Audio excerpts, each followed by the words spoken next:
प्रिय छात्रों, आज हम चैप्टर नंबर 7 शुरू कर रहे हैं, निर्देशांक ज्यामिति, कोऑर्डिनेट ज्योमेट्री। चैप्टर शुरू करने से पहले कुछ फॉर्मूले हैं जो हमें याद रखने हैं। जैसे सबसे पहले हमें चतुर्थांश याद रखना है कि कौन से बिंदु कौन से चतुर्थांश में स्थित होते हैं। यानी पहले चतुर्थांश लिखेंगे हम।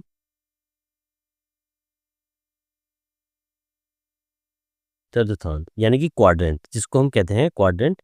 इसको ज्ञात करने के लिए देखिए हम क्या करते हैं, इसको 4 हिस्सों में बांट देते हैं। ये फर्स्ट, ये सेकंड, ये थर्ड और ये हमारा फोर्थ।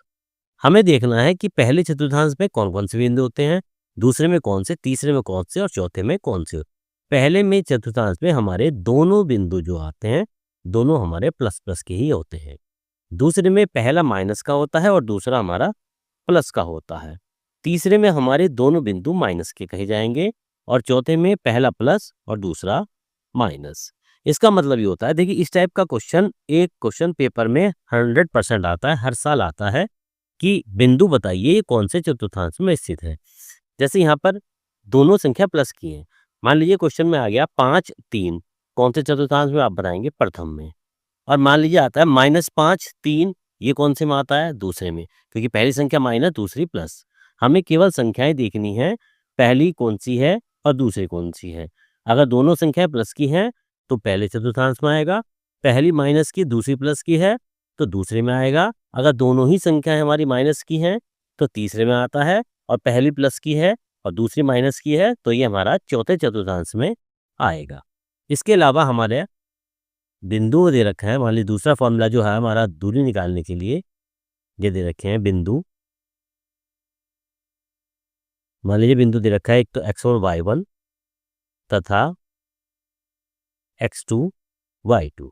ये दो बिंदु दे रखे हैं, इनके बीच की दूरी निकालनी है, x1 y1 और x2 y2 के बीच की दूरी। देखिए बीच की दूरी निकालने को हम फॉर्मूला लगाएंगे, इसमें बीच की दूरी निकालने के लिए हम d से लिख देते हैं। इसको हम d से लिख सकते हैं। इसको फॉर्मूला होता है हमारा √ x2 माइनस x1 का square plus y2 minus y1 का स्क्वायर और संख्या पूरे का √ देखिए x1 y1 x2 y2, इनके जब बीच की दूरी निकालते हैं फॉर्मूला है x2 माइनस x1 का square plus y2 minus y1 का स्क्वायर और पूरी संख्या का √ ये हमारा फॉर्मूला प्रश्नावली 7.1 में लगाया जाएगा। तो ये दो चीजें हैं जो हमारी प्रश्नावली 7.1 में यूज होंगी।